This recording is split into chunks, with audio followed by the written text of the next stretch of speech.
ਸਤਿ ਸ਼੍ਰੀ ਅਕਾਲ ਜੀ। ਤੁਸੀਂ ਵੇਖ ਰਹੇ ਹੋ ਪੰਜਾਬ ਮੇਲ USA TV। ਮੈਂ ਹਾਂ ਸੰਜੀਵ ਯਸ਼ ਖੰਨਾ। ਤੁਹਾਡਾ ਸਾਰਿਆਂ ਦਾ ਸਵਾਗਤ। ਖਬਰਾਂ ਦੇ ਇਸ ਬੁਲੇਟਿਨ ਦੇ ਵਿੱਚ ਸਭ ਤੋਂ ਪਹਿਲਾਂ ਚੋਣਵੀਆਂ ਖਬਰਾਂ। ਸਿੰਗਾਪੁਰ ਵਿਦੇਸ਼ੀ ਕਰਮਚਾਰੀਆਂ ਲਈ ਜਾਰੀ ਕਰੇਗਾ ਨਵਾਂ ਵਰਕ ਪਾਸ। ਆਸਟ੍ਰੇਲੀਆ ਨੇ ਅੰਤਰਰਾਸ਼ਟਰੀ ਵਿਦਿਆਰਥੀਆਂ ਲਈ ਕੀਤਾ ਵੱਡਾ ਐਲਾਨ। ਬਰਮਿੰਘਮ ਤੋਂ ਅੰਮ੍ਰਿਤਸਰ ਲਈ ਨਵੀਂ 에ਅਰਲਾਈਨ ਦੇ ਟ੍ਰਾਇਲ ਸ਼ੁਰੂ। 9/11 ਦੀ ਬਰਸੀ ਮੌਕੇ ਬਾਈਡਨ ਵੱਲੋਂ ਅੱਤਵਾਦ ਦਾ ਲੱਕ ਤੋੜਨ ਦਾ ਅਹਿਦ। ਸਿੱਖ ਵਿਰੋਧੀ ਦੰਗਿਆਂ ਦੇ ਜ਼ਖਮ ਅਜੇ ਵੀ ਅੱਲੇ ਹਾਈ ਕੋਰਟ। 1984 ਮਾਮਲੇ ਵਿੱਚ ਦਿੱਲੀ ਹਾਈ ਕੋਰਟ ਦੀ ਟਿੱਪਣੀ ਸਿੱਖਾਂ ਦੇ ਜ਼ਖਮਾਂ ਤੇ ਮੱਲਮ ਲਗਾਉਣ ਵਾਲੀ ਦਿੱਲੀ ਕਮੇਟੀ। ਤੇ ਹੁਣ ਖਬਰਾਂ ਵਿਸਥਾਰ ਵਿੱਚ।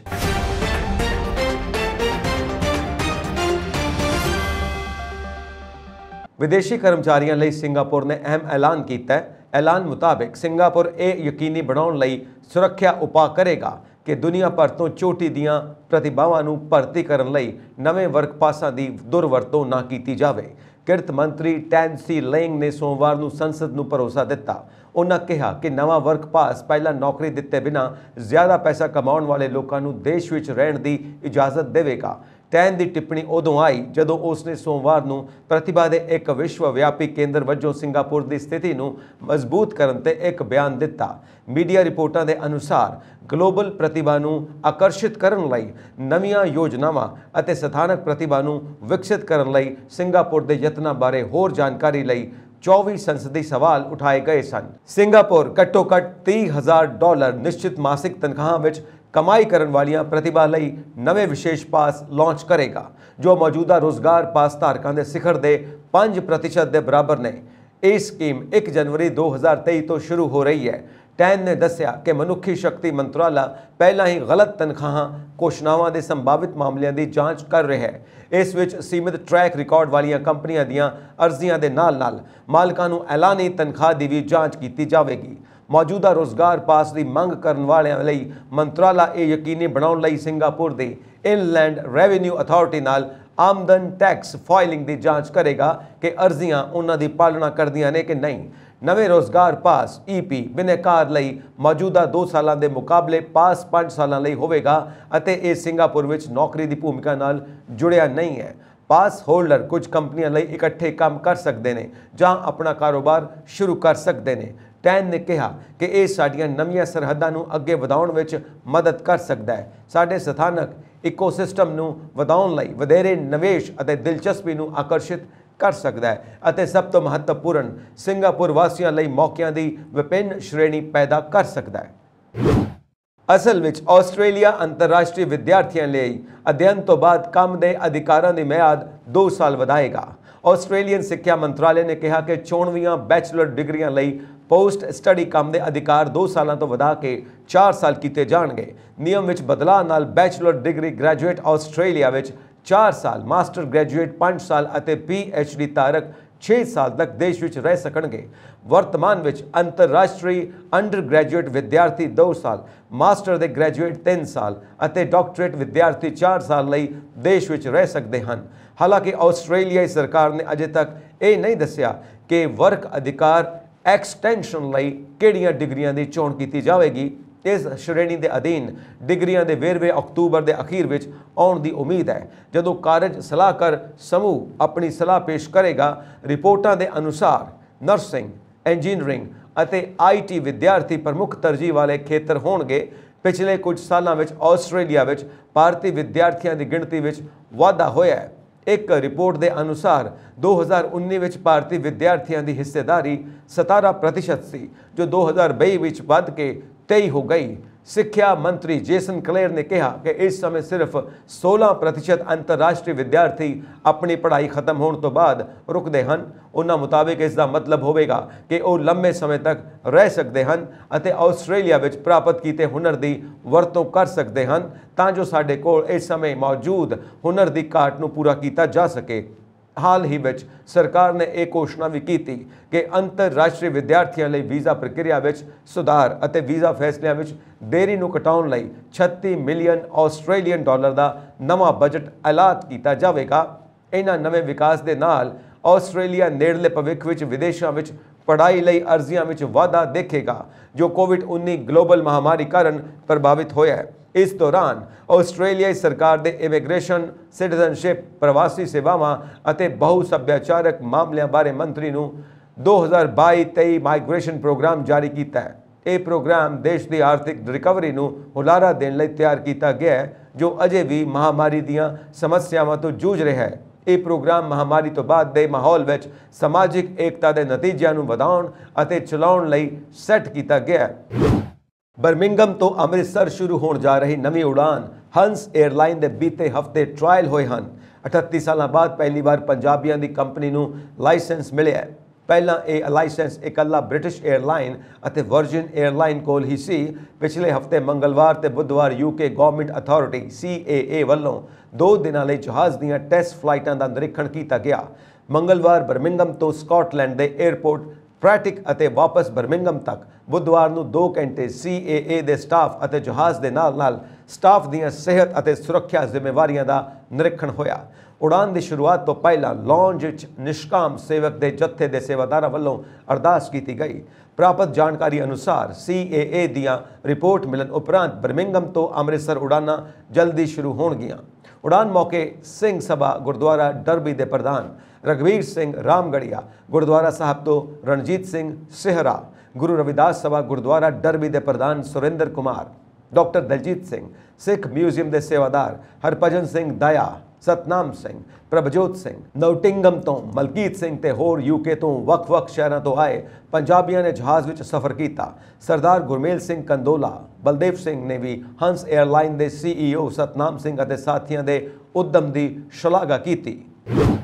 9/11 ਦੇ ਅੱਤਵਾਦੀ ਹਮਲੇ ਦੌਰਾਨ ਮਾਰੇ ਗਏ ਲੋਕਾਂ ਨੂੰ ਸ਼ਰਧਾਂਜਲੀ ਭੇਂਟ ਕਰਦਿਆਂ ਅਮਰੀਕਾ ਦੇ ਰਾਸ਼ਟਰਪਤੀ ਜੋ ਬਾਈਡਨ ਨੇ ਅੱਤਵਾਦ ਦਾ ਲੱਕ ਤੋੜਨ ਦਾ ਅਹਿਦ ਲਿਆ। ਉਹਨਾਂ ਕਿਹਾ ਕਿ ਭਾਵੇਂ ਅਮਰੀਕਾ ਨੇ ਅਫਗਾਨਿਸਤਾਨ ਛੱਡ ਦਿੱਤਾ ਹੈ, ਪਰ ਇਤਿਹਾਸ ਦੇ ਸਭ ਤੋਂ ਖਤਰਨਾਕ ਹਮਲੇ ਦੇ ਸਾਜ਼ਿਸ਼ ਘਾੜਿਆਂ ਵਿਰੁੱਧ ਕਾਰਵਾਈ ਜਾਰੀ ਰੱਖੀ ਜਾਵੇਗੀ। ਪਿਛਲੇ ਮਹੀਨੇ ਅਮਰੀਕਾ ਨੇ ਅਲ ਜਵਾਹਰੀ ਦੇ ਮਾਰੇ ਜਾਣ ਦਾ ਐਲਾਨ ਕੀਤਾ ਸੀ, ਜਿਸ ਨੇ ਅਮਰੀਕਾ ਉੱਪਰ ਸਭ ਤੋਂ ਵੱਡਾ ਅੱਤਵਾਦੀ ਹਮਲਾ ਕਰਨ ਵਿੱਚ ਮਦਦ ਕੀਤੀ। ਰਾਸ਼ਟਰਪਤੀ ਨੇ ਕਿਹਾ, ਅਸੀਂ 21 ਸਾਲ ਪੁਰਾਣਾ ਦਰਦ ਕਦੇ ਨਹੀਂ ਭੁਲਾ ਸਕਦੇ ਅਤੇ ਅਮਰੀਕਾ ਉੱਪਰ ਹੋਰ ਹਮਲੇ ਹੋਣ ਤੋਂ ਰੋਕਣਾ ਸਾਡੀ ਵਚਨਬੱਧਤਾ ਹੋਵੇਗੀ। ਹਮਲੇ ਦੌਰਾਨ ਜਾਨ ਗਵਾਉਣ ਵਾਲਿਆਂ, ਐਮਰਜੈਂਸੀ ਕਾਮਿਆਂ ਅਤੇ ਸੁਰੱਖਿਆ ਮੁਲਾਜ਼ਮਾਂ ਦੇ ਪਰਿਵਾਰਕ ਮੈਂਬਰਾਂ ਦੇ ਮੋਢੇ ਨਾਲ ਮੋਢਾ ਜੋੜ ਕੇ ਖੜਾ ਰਹਿਣ ਦਾ ਵਾਅਦਾ ਕਰਦਿਆਂ ਉਹਨਾਂ ਕਿਹਾ ਕਿ ਇਹ ਕਰਜ਼ਾ ਕਦੇ ਨਹੀਂ ਉਤਾਰਿਆ ਜਾ ਸਕਦਾ। ਦਿੱਲੀ ਹਾਈ ਕੋਰਟ ਨੇ 1984 ਸਿੱਖ ਵਿਰੋਧੀ ਦੰਗਿਆਂ ਨਾਲ ਜੁੜੇ ਕੇਸ ਵਿੱਚ ਸਬੰਧਤ ਸਮਰੱਥ ਅਥਾਰਟੀ ਨੂੰ ਸੇਵਾ ਮੁਕਤ ਸਿਟੀ ਪੁਲਿਸ ਅਧਿਕਾਰੀ ਖਿਲਾਫ ਸਜ਼ਾ ਲਈ ਢੁਕਵੇਂ ਹੁਕਮ ਜਾਰੀ ਕਰਨ ਦੀ ਖੁੱਲ੍ਹ ਦੇ ਦਿੱਤੀ ਹੈ। ਇਹ ਸਾਬਕਾ ਪੁਲਿਸ ਅਧਿਕਾਰੀ ਹਿੰਸਾ ਦੌਰਾਨ ਕਥਿਤ ਲੋੜੀਂਦੇ ਸੁਰੱਖਿਆ ਬਲਾਂ ਦੀ ਤਾਇਨਾਤੀ ਦੇ ਨਾਲ ਸ਼ਰਾਰਤੀ ਅਨਸਰਾਂ ਨੂੰ ਖਿੰਡਾਉਣ ਤੇ ਉਹਨਾਂ ਨੂੰ ਇਹਤਿਆਤ ਹਿਰਾਸਤ ਵਿੱਚ ਲੈਣ ਵਿੱਚ ਕਥਿਤ ਨਾਕਾਮ ਰਿਹਾ ਸੀ। ਹਾਈ ਕੋਰਟ ਨੇ ਕਿਹਾ ਕਿ ਦੇਸ਼ ਅਜੇ ਵੀ ਇਹਨਾਂ ਦੰਗਿਆਂ ਦਾ ਸੰਤਾਪ ਚੱਲ ਰਿਹਾ ਹੈ ਤੇ ਜ਼ਖਮ ਅਜੇ ਵੀ ਅੱਲੇ ਨੇ।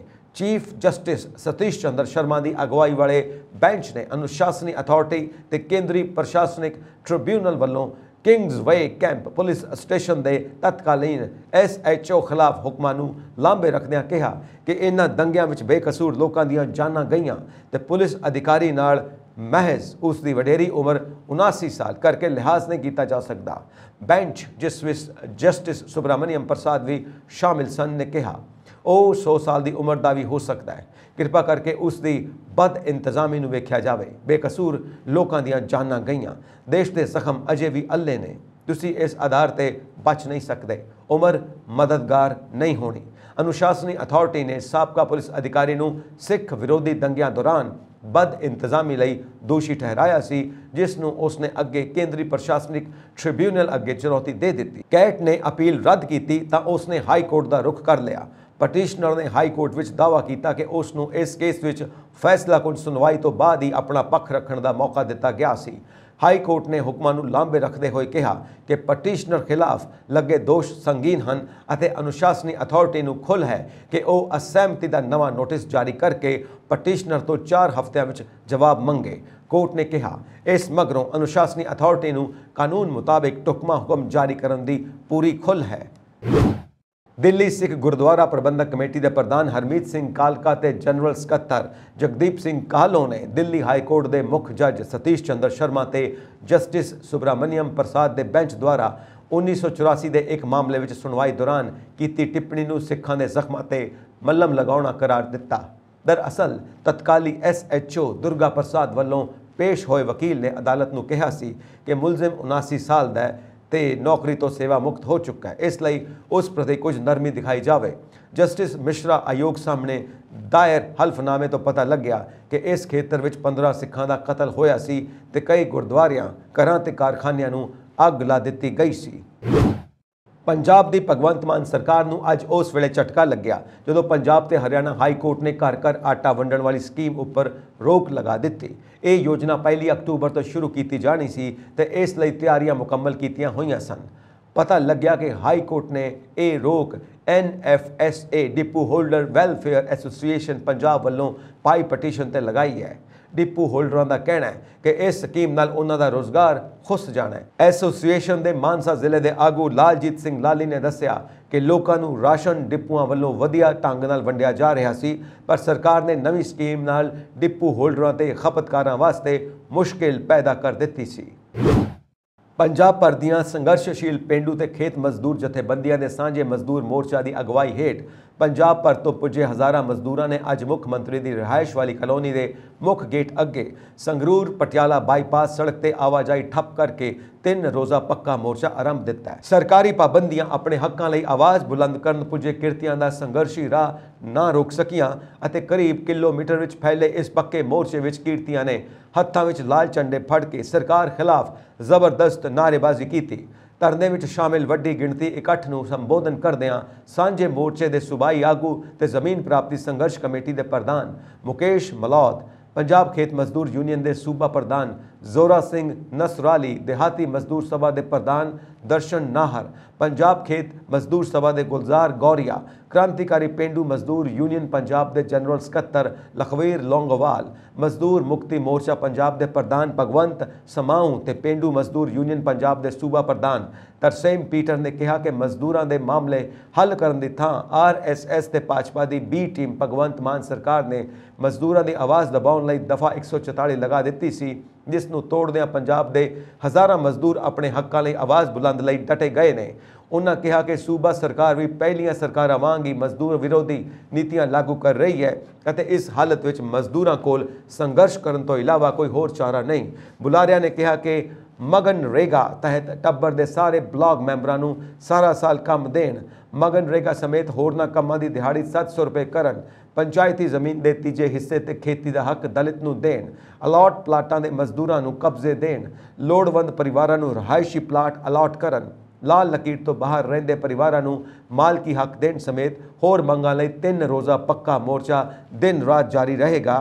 इस मोर्चे की अगवाई मजदूर आगूआं गुरनाम दाऊद, कश्मीर सिंह कुगशोर, हरमेश मालड़ी, कृष्ण चौहान, जसवंत खेड़ी, कमलजीत सनावा, प्रगट कालाझाड़ ते गोबिंद चालजी ने की।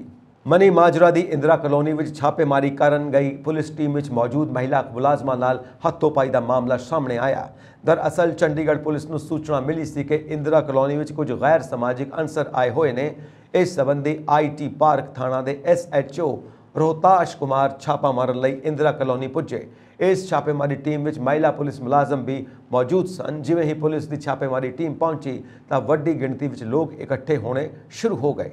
इस मौके वड्डी गिणती में औरतां भी मौजूद सन।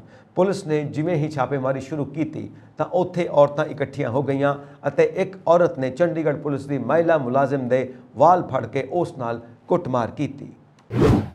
श्रोमणी अकाली दल के आगू विपिन सूद ने देर रात अपने समर्थकों समेत थाने में हंगामा कर दिता। दरअसल सराबा नगर कोल विपिन सूद अपने पुत्र नाल जा रहे सन। इस दौरान पुलिस ने उन्हों का चलान कट दिता। इस नूं लैके विपिन सूद अपने समर्थकों समेत थाना सराबा नगर पहुंचे और हंगामा कर दिता। इन्ना ही नहीं, अकाली आगुआं ने पुलिस नाल बदतमीजी करके थाने के मेन गेट का शीशा तोड़ दिता।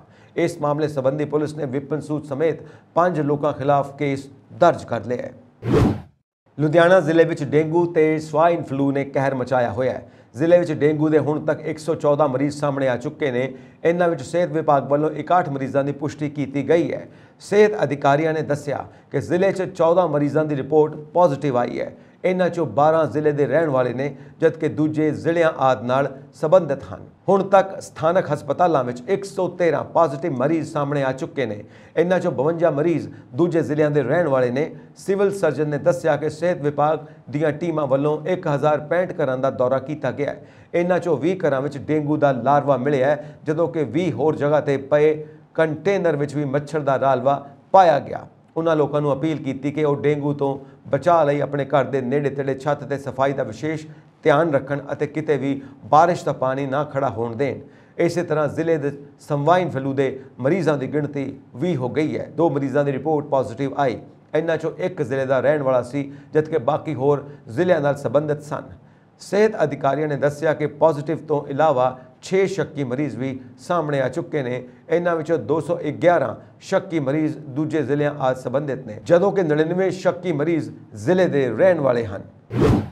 आम आदमी पार्टी की अगवाई वाली सरकार भगवंत मान सरकार के सिक्ख्या प्रबंध की कायाकल्प करने की प्लानिंग कर रही है। सिक्ख्या मंत्री हरजोत सिंह बैंस ने सिक्ख्या ढांचे की जमीनी हकीकत जानने लई पंजाब विच 19,123 सरकारी स्कूलों का सर्वे करवाया। इस सर्वे के आधार पर अगले समय अंदर वड्डे कदम उठाए जा रहे हैं। इस बारे सिक्ख्या मंत्री हरजोत सिंह बैंस ने कहा कि अगले विद्यक वरे तो स्कूल ऑफ एमिनेंस शुरू हो जाएंगे तो हाले इन्हां स्कूलों की शनाखत का काम चल रहा है।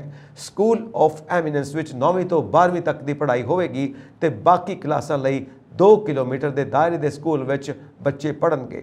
उन्होंने कहा कि स्थापित हो चुके स्कूलों विचों चाहे वह स्मार्ट है तो चाहे मैरिटोरीअस स्कूल है, वो स्कूल कहण नूं ही स्मार्ट हैं। अजिहे स्कूल प्राइवेट स्कूलों के मुकाबले दे नहीं। अजिहे स्कूलों विच सब तो घाटां नूं पूरा करके अजिहा माहौल सिरजिया जाएगा कि दाखले लई कतारां लगण, मुकाबले की परीक्षा लई बच्चे तैयार किए जाएंगे तो इन्हां स्कूलों विच करीब 3 लाख बच्चों नूं पढ़ाए जाने का टीचा रखा गया है। हासिल जानकारी मुताबिक आप सरकार वालों जल्द ही स्कूल ऑफ एमिनेंस बनाए जा रहे हैं। ये स्कूल दिल्ली मॉडल की तरज से बनाए जाएंगे। सरकार वालों 200 करोड़ के बजट नाल मुढ़ले पड़ाव ते सूबे विच 100 सरकारी स्कूलों स्कूल ऑफ एमिनेंस विच तब्दील किया जाना है। सूत्रों अनुसार सर्वे विच मुख्य तौर पर स्मार्ट स्कूल ही उभर के सामने आए हैं जो स्कूल ऑफ एमिनेंस बनाए जाने दीयां शर्तां पूरियां करते हैं। कांग्रेसी हुकूमत समय 13,844 स्मार्ट स्कूल बनाए गए सन। भारत विच करोना वायरस के उल्ट हुण लंपी स्किन वायरस ने सरकार की चिंता वधा दी है। भारत विच हुण तक लंपी वायरस कारण 67,000 तो वध पशुओं की मौत हो चुकी है। इस नाल दुध उत्पादन भी प्रभावित हो रहा है। इस दे मद्देनज़र अज अहम मीटिंग बुलाई गई है। पशु पालन और डेयरी विभाग के सकत्तर जतिंदर नाथ स्वैन ने दस्सिया कि मीटिंग विच पशुओं के टीकाकरण तो इलावा इस वायरस नाल नजिठण लई होर योजनावां बारे विस्तार विच चर्चा की जाएगी। सकत्तर जतिंदर नाथ स्वैन का कहना है कि फिलहाल गोट पॉक्स वैक्सीन की वरतों की जा रही है। ये 100% तक असरदार है। हालांकि इस टीके की गिनती सीमित होने कारण अजे भी समस्या है। इस नूं बनाउण वाली कंपनी नूं इस दे तेज़ उत्पादन लई कहा गया है। इस दे नाल ही एग्रीकल्चरल रिसर्च बॉडी ICAR दीयां 2 संस्थावां द्वारा विकसित LSD लई एक नवी वैक्सीन लंपी प्रोविकेंट की व्यापारक शुरुआत विच 3-4 महीनों का समा लग सकता है। गुजरात, राजस्थान, पंजाब, हरियाणा, उत्तर प्रदेश, उत्तराखंड, मध्य प्रदेश और जम्मू कश्मीर लंपी वायरस कारण सब तो वध समस्याओं का सामना कर रहे हैं। इत्थे सब तो वध पशु इस तो प्रभावित ने। आंध्र प्रदेश और अंडेमान और निकोबार दियां द्वीप समूह विच कुछ छिटे पुटे केस ने।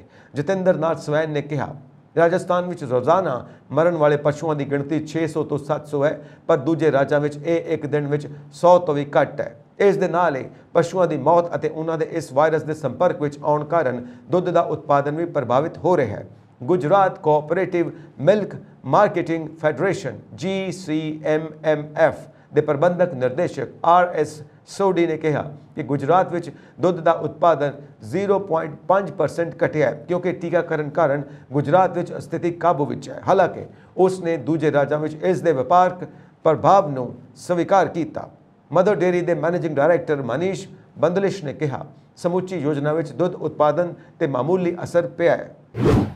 ਭਾਰਤ ਨੇ ਰੂਸ ਨਾਲ ਯੁੱਧ ਕਾਰਨ ਹੋਣ ਵਾਲੀਆਂ ਆਰਥਿਕ ਸਮੱਸਿਆਵਾਂ ਨੂੰ ਘੱਟ ਕਰਨ ਵਿੱਚ ਯੂਰਪੀ ਰਾਸ਼ਟਰ ਦੀ ਮਦਦ ਕਰਨ ਦੇ ਆਪਣੇ ਯਤਨ ਤਹਿਤ ਸੋਮਵਾਰ ਨੂੰ ਯੂਕਰੇਨ ਨੂੰ ਮਨੁੱਖੀ ਸਹਾਇਤਾ ਦੀ 12ਵੀਂ ਖੇਪ ਸੌਂਪੀ ਹੈ। ਇਸ ਵਿੱਚ ਜ਼ਰੂਰੀ ਦਵਾਈਆਂ ਅਤੇ ਉਪਕਰਨ ਸ਼ਾਮਿਲ ਨੇ। ਭਾਰਤ ਨੇ 1 ਮਾਰਚ ਨੂੰ ਪੋਲੈਂਡ ਦੇ ਰਸਤੇ ਯੂਕਰੇਨ ਨੂੰ ਮਨੁੱਖੀ ਸਹਾਇਤਾ ਦੀ ਪਹਿਲੀ ਕਿਸ਼ਤ ਭੇਜੀ ਸੀ, ਜਿਸ ਵਿੱਚ ਦਵਾਈਆਂ ਅਤੇ ਰਾਹਤ ਸਮੱਗਰੀ ਸ਼ਾਮਿਲ ਸੀ। ਭਾਰਤ ਦੇ ਵੱਖ-ਵੱਖ ਸ਼ਹਿਰਾਂ ਵਿਚਲੇ ਗੁਰੂ ਧਾਮਾਂ ਦੀ ਯਾਤਰਾ ਲਈ ਪਾਕਿਸਤਾਨੀ ਸਿੱਖ ਸ਼ਰਧਾਲੂਆਂ ਦਾ ਜੱਥਾ 14 ਸਤੰਬਰ ਨੂੰ ਅਟਾਰੀ ਵਾਹਗਾ ਸਰਹੱਦ ਰਾਹੀਂ ਅੰਮ੍ਰਿਤਸਰ ਪਹੁੰਚ ਰਿਹਾ ਹੈ। ਸ਼੍ਰੀ ਨਨਕਾਣਾ ਸਾਹਿਬ ਤੋਂ ਫੋਨ ਤੇ ਜਾਣਕਾਰੀ ਸਾਂਝੀ ਕਰਦਿਆਂ ਪਾਕਿਸਤਾਨ ਇਵੈਕੂਈ ਟਰਸਟ ਪ੍ਰਾਪਰਟੀ ਬੋਰਡ ਦੇ ਮੈਂਬਰ ਸਰਦਾਰ ਕਿਰਪਾ ਸਿੰਘ ਨੇ ਦੱਸਿਆ ਕਿ ਜੱਥੇ ਨੂੰ ਭਾਰਤ ਸਰਕਾਰ ਵੱਲੋਂ 25 ਦਿਨਾਂ ਦਾ ਵੀਜ਼ਾ ਜਾਰੀ ਕੀਤਾ ਗਿਆ ਹੈ, ਜਿਸ ਦੌਰਾਨ ਸ਼੍ਰੀ ਨਨਕਾਣਾ ਸਾਹਿਬ, ਪਿਸ਼ਾਵਰ, ਲਾਹੌਰ ਅਤੇ ਹੋਰਨਾਂ ਸ਼ਹਿਰਾਂ ਤੋਂ ਸ਼ਰਧਾਲੂ ਅੰਮ੍ਰਿਤਸਰ ਪਹੁੰਚਣ ਤੇ 2 ਦਿਨ ਅੰਮ੍ਰਿਤਸਰ ਰੁਕਣ ਤੋਂ ਬਾਅਦ ਇੱਥੋਂ ਸ਼੍ਰੀ ਹੇਮਕੁੰਟ ਸਾਹਿਬ ਲਈ ਰਵਾਨਾ ਹੋਣਗੇ। ਉੱਥੇ ਦਰਸ਼ਨ ਕਰਨ ਉਪਰੰਤ ਪਾਕ ਸਿੱਖ ਯਾਤਰੂ ਤਖਤ ਸ਼੍ਰੀ ਪਟਨਾ ਸਾਹਿਬ ਦੇ ਦਰਸ਼ਨ ਕਰਨ ਉਪਰੰਤ ਸ਼੍ਰੀ ਅਨੰਦਪੁਰ ਸਾਹਿਬ ਲਈ ਰਵਾਨਾ ਹੋਣਗੇ। ਇਹ ਸਨ ਅੱਜ ਦੀਆਂ ਮੁੱਖ ਖਬਰਾਂ। ਹੋਰ ਅਪਡੇਟਸ ਦੇ ਲਈ ਵੇਖਦੇ ਰਹੋ ਪੰਜਾਬ ਮੇਲ USA TV। ਸਤਿ ਸ਼੍ਰੀ ਅਕਾਲ ਜੀ।